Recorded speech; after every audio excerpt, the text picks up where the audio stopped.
નમસ્કાર વિદ્યાર્થી મિત્રો, આપ સૌ વિદ્યાર્થીઓ ધોરણ 12 કોમર્સના તમામ વિદ્યાર્થીઓનું હાર્દિક સ્વાગત છે. આંકડાશાસ્ત્ર વિષય લઈને ફરી હું આપની સાથે અભ્યાસ માટે ઉપસ્થિત થયો છું. આંકડાશાસ્ત્ર વિષયનો ભાગ પહેલો, પ્રકરણ પહેલું સૂચકાંક. તેની અંદર આજે આપણે અચલ આધારના સૂચકાંકનું પરંપરિત આધારના સૂચકાંકમાં પરિવર્તન આ મુદ્દો આપણે સમજવાનો છે. આજે મિત્રો, આપણે અગાઉ સૂચકાંક ગણવા માટે આધારની રીતે બે પદ્ધતિઓ આપણે જોઈ. એક અચલ આધારની રીતે સૂચકાંક ગણી શકાય અને બીજી પરંપરિત આધારે સૂચકાંક કેવી રીતના ગણી શકાય તે બંને આગળ આપણે વિડીયોમાં જોયા છે. તેના દાખલાઓ પણ ગણ્યા છે અને તે મેં તમને હોમવર્કમાં પણ આપેલા હતા. અહીં આજે આપણે જે સમજવાના છીએ થિયરિકલ થોડું ઘણું, તો એમાં બે બાબતો છે: અચલ આધારમાંથી પરંપરિત આધારમાં અને પરંપરિત આધારમાંથી અચલ આધારમાં સૂચકાંકમાં પરિવર્તન. તો તમને સહજ ભાવથી એક પ્રશ્ન થાય કે ભાઈ, આ પરિવર્તન કરવાની જરૂર શા માટે પડી? કોઈ પણ વસ્તુ છે, કોઈ ચલ હોય, એની કિંમત આપેલા હોય, ભાવ આપેલા હોય, તેના ઉપરથી આપણે અચલનો સૂચકાંક મેળવી શકીએ અને પરંપરિતનો પણ સૂચકાંક મેળવી શકીએ. તો આ પરિવર્તન કરવાની જરૂર શા માટે? તો કે મિત્રો, આપણને ખ્યાલ છે કે અચલ આધાર છે તે લાંબા ગાળાનો સૂચકાંક, કોઈ પણ વસ્તુ હોય ને એમાં જે ભાવનો જે ફેરફાર થયો હોય એ લાંબા ગાળા માટેનો આપણને ફેરફાર જોવા મળે. જ્યારે પરંપરિત છે એ ભાવ જે ચલ હોય અથવા જે કિંમત હોય વસ્તુની, એનો જે ફેરફાર છે એ ટૂંકા ગાળા માટેનો હોય. એ તમારા ધંધામાં કઈ માહિતી ઉપયોગી આવે તે પ્રમાણે આપણે સૂચકાંક ગણતા હોઈએ. હવે માની લ્યો કે આપણે એક ઉદાહરણ જોઈએ કે માની લો કે ભાઈ તમને ધંધાની અંદર કે ભાઈ ચલની કિંમત છે એ ટૂંકા ગાળામાં થતા ફેરફાર જાણવાની જરૂરિયાત ઊભી થઈ હોય, તમારે એની માહિતી જોઈએ છે. પણ તમારી પાસે એ જે ચલ હશે, જે વસ્તુ હશે, એની મૂળ કિંમત, જે ભાવ ને જથ્થો જે આપણે કહીએ એ ના આપેલા હોય અને અચલ આધાર ખાલી તમને સૂચકાંક આપેલો હોય. ટૂંકા ગાળા માટે જાણવું હોય ને ફેરફાર એનો, તો પરંપરિત આધારે સૂચકાંક જોઈએ. એ તમને મૂળ કિંમત ના આપેલી હોય અને પરંપરિત આધારિત રીતનો જે સૂચકાંક છે એ પણ ના આપેલો હોય, માત્ર એ વસ્તુ અથવા એ ચલ છે એની અચલ આધારિતમાં જ સૂચકાંક તમને આપેલો હોય, અને ત્યારે તમારે ટૂંકા ગાળાનો જો ફેરફાર જોવો હોય તો ફરજિયાતપણે તમારે અચલમાંથી પરંપરિત ફેરવવો પડે ને એટલા માટે આ બાબત આવી છે. એવી રીતના બીજી બાબત જોઈએ કે તમને કોઈ વસ્તુ કે ચલનો માત્ર પરંપરિત આધારનો સૂચકાંક આપેલો હોય, એની મૂળ કિંમત ના આપેલી હોય અથવા અચલ આધારનો સૂચકાંક ના આપેલો હોય, અને ત્યારે તમને ચલની કિંમતોની શ્રેણીમાં કોઈ પણ એક સમયની ચલની કિંમતની સરખામણી કોઈ બીજા સમયની કિંમત સાથે કરવી હોય, એટલે આપણે ખબર છે કે અચલમાં કરીએ છીએ ને, એક કોઈ વર્ષ છે આધાર વર્ષ તરીકે નિશ્ચિત રાખીએ અને બીજા અલગ અલગ વર્ષ સાથે એને સાપેક્ષમાં એનો ગુણોત્તર ટકાવારી કરીએ છીએ એટલે સૂચકાંક મેળવીએ છીએ. પણ પરંપરિત તમને આપેલો હોય, એની મૂળ કિંમત ના આપેલો હોય, અચલ આધારનો સૂચકાંક પણ ના આપેલો હોય, ત્યારે પરંપરિતનો સૂચકાંક છે એને અચલમાં ફેરવવો પડે. એટલા માટે આ દાખલાઓ આપણે ગણવાના છે, સમજવાના છે, પરીક્ષામાં પણ આ પૂછાય છે. તો આજે આ બીજી જે બાબત છે પરંપરિતમાંથી અચલમાં, એ આપણે નેક્સ્ટ વિડીયોમાં જોઈશું. પણ આજે પહેલી રીત અચલ આધારનો સૂચકાંક છે તેમાંથી પરંપરિત આધારમાં સૂચકાંકમાં કેવી રીતના પરિવર્તન થાય તે આપણે આજે જોવાના છીએ. તો મિત્રો, તમને દાખલાની અંદર સૂચકાંક આપેલો હશે અને એ સૂચકાંક કેવો હશે? તો કે અચલ આધારનો સૂચકાંક. બરાબર, તેને આપણે કેમાં પરિવર્તન કરવાનો છે? તો કે પરંપરિત આધારના સૂચકાંકમાં. એટલે આપણે શું કરવાનું છે? તો કે પરંપરિત આધારનું સૂત્ર લખવું પડે. તો પરંપરિત આધારે સૂચકાંક બરાબર ચાલુ વર્ષનો અચલ આધારે સૂચકાંક ભાંગ્યા અગાઉના વર્ષનો અચલ આધારે સૂચકાંક ગુણ્યા 100. મિત્રો, પરંપરિત આધારે સૂચકાંક તમે ગણી ચૂક્યા છો, તેમાં અહીંયા ભાવ અથવા કિંમત હતી, બરાબર, પણ અહીંયા આપણને ભાવ કિંમત ના આપેલી નથી, બરાબર. અહીંયા તો અચલ આધારે સૂચકાંક માત્ર આપેલો હશે. એટલે આ સૂત્ર બહુ ઇઝી છે. તમને રકમ જે આપેલી હશે એ સૂચકાંક આપેલો હશે અને એ સૂચકાંક કયો હશે? તો કે અચલ આધારિત હશે. એટલે અહીં બેઠું લખી નાખવાનું છે, અચલ આધારે સૂચકાંક ભાંગ્યા અચલ આધારે સૂચકાંક. ખાલી યાદ એટલું રાખવાનું છે કે અંશમાં ચાલુ વર્ષનો આવશે અને છેદમાં છે એ અગાઉના વર્ષનો આવશે. આનું ટૂંકું સ્વરૂપ યાદ રાખવું હોય તો યાદ રાખી શકાય કે ચાવ અસુ ભાંગ્યા અવ અસુ, ચાવ અસુ ભાંગ્યા અવ અસુ ગુણ્યા 100. હજી પણ એક બાબત છે શીખવી હોય તો તમે લખતા જજો. ચા અ ભાંગ્યા અ ગુણ્યા 100. એટલે જો કોઈ મિત્રો આ કંઈ સૂત્ર કંઈ બહુ અઘરું નથી કે ગોખવા જેવું નથી, તમને રકમમાં આપેલું જ છે એટલે જોઈને જ વિચારવાનું છે કે ભાઈ અચલ આધાર સૂચકાંક છે એમાં ચાલુ વર્ષનો ભાંગ્યા અગાઉના વર્ષનો ગુણ્યા 100. આવું ઇઝી સૂત્ર છે અને આપણે પાકું કરી લેવાનું છે. આ પાકું થઈ જાય પછી જ આગળ આપણે તમે વિડીયો છે એ જોજો. હવે આ રીત આપણે જ્યારે શીખતા હોઈએ અચલમાંથી પરંપરિત આધારના સૂચકાંકમાં, ત્યારે એમાં બે નોંધ આપણે યાદ રાખવાની છે.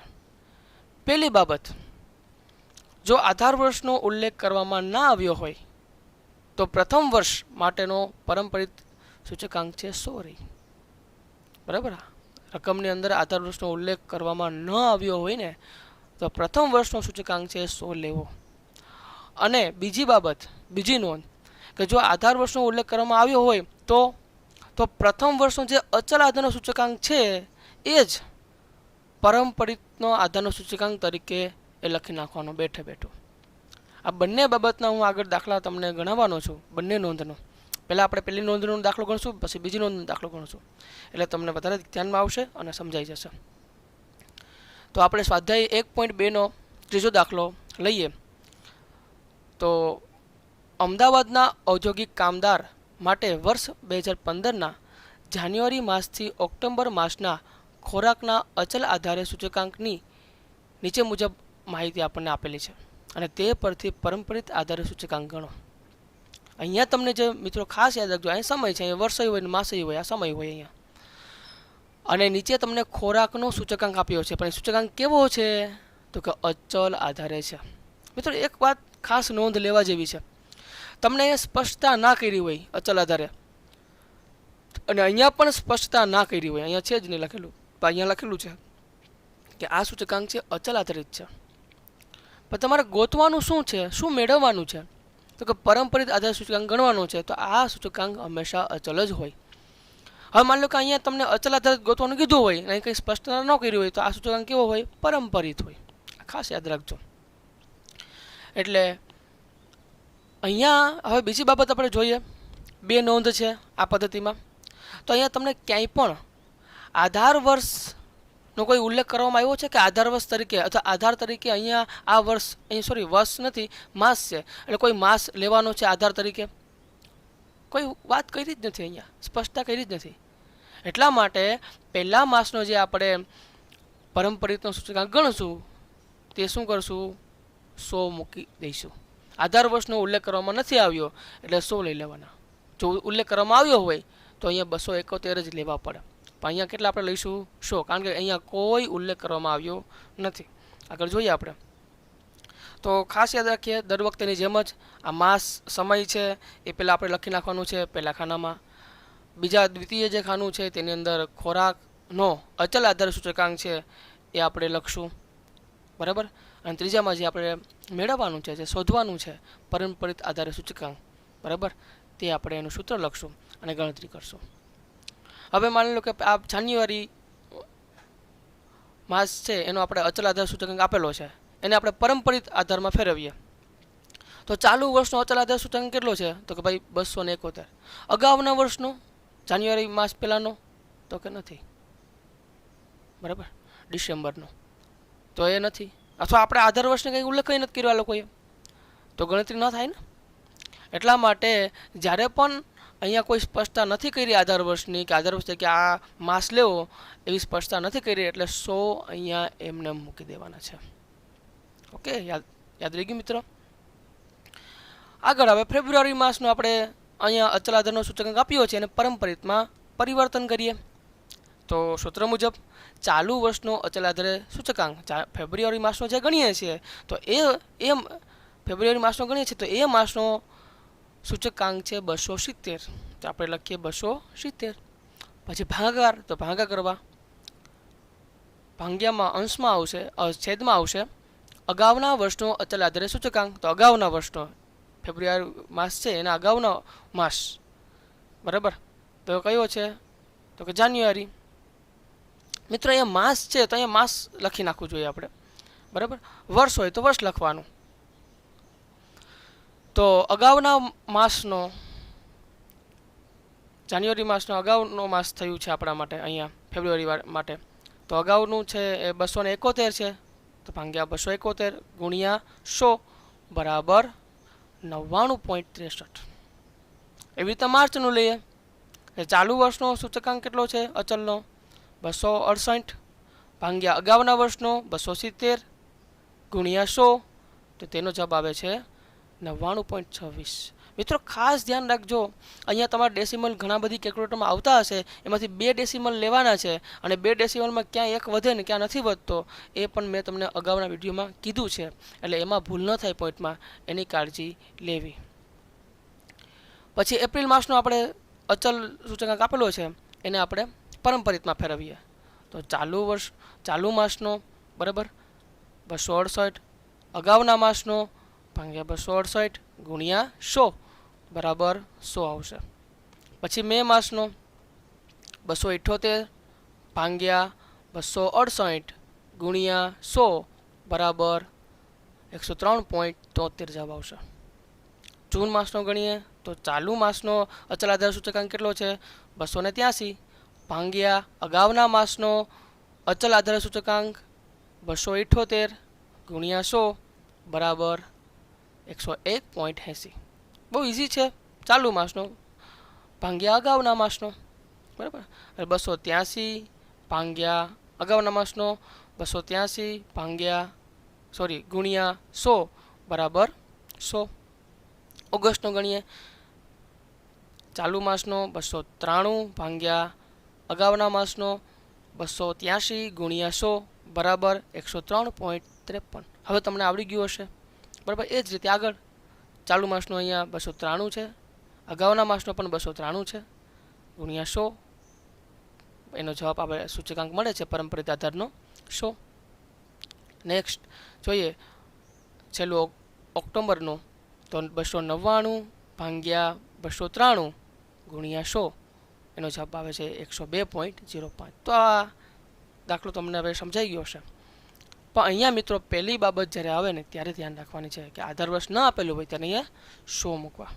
હવે આધાર વર્ષ આપેલું હોય તો એ દાખલો બીજી રીત આપણે હવે દાખલાની જોઈએ. પદ્ધતિ તો આ જ છે, પણ આ બીજી બાબત આપણે જોઈએ. એ સ્વાધ્યાય 1.2 નો દાખલો છે, બીજો છે કે ભાઈ વર્ષ 2007-8 ને આધાર વર્ષ તરીકે લઈને અહીંયા સ્પષ્ટ ઉલ્લેખ કર્યો છે. આધાર વર્ષ લઈને નીચે આપેલ યંત્ર અને યંત્ર સામગ્રીના જથ્થાબંધ ભાવના અચલ આધારના સૂચકાંક પરથી પરંપરિત આધારના સૂચકાંક મેળવો. અહીંયા તમને સૂચકાંક અચલ આધારનો આપેલો છે અને પરંપરિતમાં ફેરવવાનો છે, બરાબર. તમને આધાર વર્ષ તરીકે અને આગળનું વર્ષ તમને અહીંયા સ્પષ્ટ આપ્યું છે 2007-8. અને આધાર વર્ષનો મિત્રો આધાર વર્ષ હોય ને એનો સૂચકાંક હંમેશા 100 હોય, બરાબર. તો 2007-8નો સૂચકાંક કેટલો હશે? અહીંયા માની લો કે 8-9 છે, એનો સૂચકાંક 117.4 છે. અહીંયા 2009-10 છે, એનો સૂચકાંક 118 છે. તો આધાર વર્ષ જે હોય ને એનો સૂચકાંક હંમેશા 100 હોય. આ યાદ રાખીશું, આ નોંધ લઈ લઈશું. એટલે આ પદ્ધતિ જે દાખલો ગણીએ છીએ આપણે, એમાં બીજી નોંધ આપણે યાદ રાખવાની છે કે આધાર વર્ષનો ઉલ્લેખ કરવામાં આવ્યો હોય તો પ્રથમ વર્ષનો અચલ આધારનો સૂચકાંક જ, આ પ્રથમ વર્ષનો જે સૂચકાંક છે એ જ પરંપરિત આધારનો સૂચકાંક તરીકે આપણે લેવાનો છે. કોઈ બીજું વિચારો નથી, આંખ બંધ કરીને મૂકી દેવાના. તો દાખલાની ગણતરી કરીએ તો પહેલાં વર્ષ લખવું પડશે આપણે, તો પહેલાં વર્ષ લખી નાખીએ. પછી શું આપ્યું છે? યંત્ર અને યંત્ર સામગ્રીનો અચલ આધારનો સૂચકાંક, બરાબર. તો એ બીજા ખાનામાં લખી નાખવાનું છે. અને પછી સૂત્ર આપણને બધાને મોઢે થઈ ગયું છે કે પરંપરિત આધારની રીતનો સૂચકાંક બરાબર ચાલુ વર્ષનો અચલ આધાર સૂચકાંક ભાગ્યા અગાઉના વર્ષનો અચલ આધાર સૂચકાંક ગુણ્યા 100. તો ગણતરી કરીએ. મેં તમને કીધું કે અહીંયા આધાર વર્ષનો સ્પષ્ટ ઉલ્લેખ કર્યો છે માહિતીની અંદર, સૂચનાની અંદર. એટલે પહેલા વર્ષનો જે સૂચકાંક હોય અચલનો એ જ અહીંયા બેઠો આંખ બંધ કરીને લખી નાખવાનો, બીજું કાંઈ વિચારવું નથી. પણ ગણતરી કરવી હોય તો પણ ગણતરી પણ કરી શકાય, કારણ કે ક્યારેક આધાર વર્ષ છે એ પછીનું પણ આપેલું હોય એવો દાખલો છે નહીં, પણ એ વિચારવું જોઈએ. તો અહીંયા ગણતરી કરીએ આપણે કે ભાઈ ચાલુ વર્ષ છે એનો અચલ આધાર સૂચકાંક કેટલો છે 117.4 ભાંગ્યા અગાઉના વર્ષનો, એટલે કે આપણે આધાર વર્ષ છે 7-8 આગળ ઉલ્લેખ કરેલો જ હતો, તો એ 100 છે સૂચકાંક. આધાર વર્ષનું સૂચકાંક હંમેશા 100 હોય એટલે 100 લીધા મેં, ગુણ્યા 100 ઉડી જાય એ જવાબ આવ્યો 117.4 અથવા 40. આગળ આપણે 2009-10નો આપણે સૂચકાંક ગણીએ તો 118. પછી તો તમને આપણે જે દાખલો ગણ્યા છે એ જ દાખલા મુજબ થશે. ભાઈ ચાલુ વર્ષનો અચલ આધાર સૂચકાંક 118 ભાંગ્યા અગાઉના વર્ષનો 117.4 ગુણ્યા 100, તો એનો જવાબ આપણને આવે છે 100.51. અહીંયા ડેસિમલમાં ખાસ તમારે ધ્યાન રાખજો. પછી 2010-11નો તો કે 121.3 ભાંગ્યા 118 ગુણ્યા 100, તો તેનો પરંપરિત આધાર સૂચકાંક આપણને મળે છે 102.80. હવે તો તમને આવડી જ ગયું હશે. અહીંયા 2011-12નો ગણીએ તો 125.1 ભાંગ્યા 121.3 ગુણ્યા 100 બરાબર એનો જવાબ આવે છે 103.13. 2012-13નો સૂચકાંક બદલીએ આપણે, એટલે કે અચલમાંથી પરંપરિતમાં પરિવર્તન કરીએ તો 128.4 ભાંગ્યા 125.1 ગુણ્યા 100 બરાબર 102.64. આગળ 131.6 ભાંગ્યા 128.4 ગુણ્યા 100 બરાબર તેમનો જવાબ આવે છે 102.49. 2014-15નો 134.6 ભાંગ્યા 131.6 ગુણ્યા 100 બરાબર 102.28. એટલે ચાલુ વર્ષનું ભાંગ્યા અગાઉના વર્ષનો ગુણ્યા 100. આ તમને પરંપરિતનું જે આપણે ગણતા હતા એ જ રીતના અહીંયા પરંપરિત આધારે ફેરવવાનું છે, બેમાં સરખું આવે છે. મિત્રો ધ્યાન ક્યાં રાખવાની છે? માત્ર અહીંયા પહેલી બાબતમાં ધ્યાન રાખવાની છે કે જો આધાર વર્ષનો ઉલ્લેખ કર્યો હોય બરાબર, તો જે રકમ હોય એ જ લખી નાખવાની છે, અને આધાર વર્ષનો ઉલ્લેખ ના કર્યો હોય તો અહીંયા 100 લખી નાખવાના છે. અને ત્રીજી બાબત હું એવું વિચારું છું કે આધાર વર્ષનો ઉલ્લેખ આગળનો ન હોય, બીજો કોઈ પણ આપેલો હોય એમાં કિંમત આપેલી હોય તો અહીંયા ભાંગ્યા 100ની જગ્યાએ બરાબર. જો કે આધાર વર્ષ કીધો હોય તો એ 100 જ હોય, પણ તમને એમાં અલગ કિંમત આપેલી હોય, કદાચ દાખલો અઘરો બનાવવો હોય તો એ અહીંયા એની ગણતરી કરવી જોઈએ, પણ એવો દાખલો ક્યાંય લગભગ તો છે નહીં. આ તો આગળનો આપણે વિચારીએ, પણ આધાર વર્ષની વાત કરી હોય તો એ 100 જ હોય બરાબર. તો આ બંને દાખલા તમે સમજાઈ ગયા હશે અને તમે વારંવાર આની પ્રેક્ટિસ કરજો. આ દાખલાઓ જે છે એ ઘણા જ વિદ્યાર્થી મિત્રો છે આમાં કન્ફ્યુઝ થતા હોય છે, કારણ કે પરિવર્તન કરવાનું હોય છે અચલમાંથી પરંપરિતમાં, હજી આના પછી પરંપરિતમાંથી અચલમાં આવશે, તો એમાં ખાસ કાળજી લેવી. ખાસ કરીને સૂચનાઓ પણ વાંચવી, કારણ કે ભાવ આપેલો છે, કિંમત આપેલી છે, જથ્થો આપેલો છે કે પછી સૂચકાંક આપેલો છે એ પ્રમાણે દાખલાની ગણતરી થશે.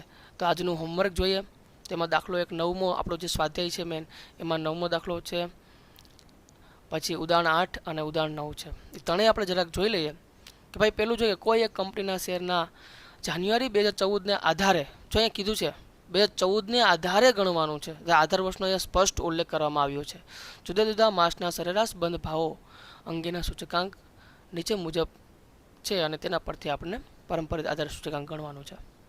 તો જાન્યુઆરી 2014 છે એનો ઉલ્લેખ અહીંયા કીધો છે, એને આધારે આવું શબ્દ લખ્યું હોય એટલે આધાર વર્ષ તરીકે લેવાનું છે, સોરી એટલે અહીંયા માસ છે તો આધાર માસ તરીકે લેવાનું છે. તો પહેલાંનો જ્યારે અહીંયા સ્પષ્ટ ઉલ્લેખ કર્યો છે તો પહેલાંનો 100 જ લખી નાખવાનો. જો કે મિત્રો આમાંય 100 આવે ને આમાંય 100 જ આવે છે બરાબર, તમે ગણતરી કરશો તો પણ 100 જ આવશે. ઉદાહરણ 8 જોઈએ પછી તમને આવડી જશે. ઉદાહરણ 8, એક રાજ્યમાં હુન્નર ઉદ્યોગના ઉત્પાદનના નીચે આપેલ અચલ આધારની રીતે મેળવેલા સૂચકાંકનું પરંપરિત આધારના સૂચકાંકમાં પરિવર્તન કરો. અહીંયા તમને કોઈ આધાર વર્ષનો સ્પષ્ટ ઉલ્લેખ નથી કર્યો કે ભાઈ આધાર વર્ષે કે 2009 કે 2008 લેવું. તો આધાર વર્ષનો ઉલ્લેખ નથી કર્યો તો પહેલા વર્ષનો પરંપરિત આધારનો જે જવાબ આવશે એ 120 નહીં આવે. કેટલા આવશે? 100 આવશે. અને પછી તો તમને આવડે જ છે 132 ભાગ્યા 120 ગુણ્યા 100, 96 ભાગ્યા 132 ગુણ્યા 100, એમ આગળ વધતું જવાનું છે. પણ અહીંયા આધાર વર્ષનો કોઈ ઉલ્લેખ નથી કરવામાં આવ્યો એટલે 100 લેવાના. બે નિયમ યાદ છે ને? આધાર વર્ષનો ઉલ્લેખ ના કરવામાં આવ્યો હોય તો 100, અને ઉલ્લેખ કરવામાં આવ્યો હોય તો તેને ત્યાં જ કિંમત લેવી. બરાબર? તો અહીંયા 100 આવશે. પછી આગળ ગણતરી કરવાની છે. હવે અહીંયા ઉદાહરણ 9 જોઈએ. તે વર્ષ 2007-8 ને આધાર એટલે આધાર વર્ષ તરીકે લેવાનું છે. આધાર એટલે ચીજ વસ્તુઓના જથ્થાબંધ ભાવના સૂચકાંક નીચે મુજબ છે અને તે પરથી પરંપરિત આધાર સૂચકાંક ગણો. બરાબર? તો 2007-8 આધાર વર્ષ હોય અને આગળનું વર્ષ છે 7-8, ને આધાર વર્ષ હંમેશા 100 હોય. બરાબર? તો તેની તે જ કિંમત લખી નાખવાની છે. અને ગણતરી કરો તોય મને કંઈ પ્રોબ્લેમ નથી. ગણતરી કરો તમે તારા 126 ભાગ્યા 100 ગુણ્યા 100. એટલે આધાર વર્ષનો ઉલ્લેખ કર્યો તો જે અહીંયા પ્રથમ વર્ષનો જે સૂચકાંક હોય અચલ આધારનો એ જ પરંપરિતનો થયો એ લખી નાખવાનો. એટલે અહીંયા 126. ફરીથી રિવિઝન કરું છું. અહીંયા આધાર વર્ષનો ઉલ્લેખ છે તો આ 100 ના 100 જ લખવાના છે. અહીંયા આધાર વર્ષનો ઉલ્લેખ નથી તો 100 લખવાના છે.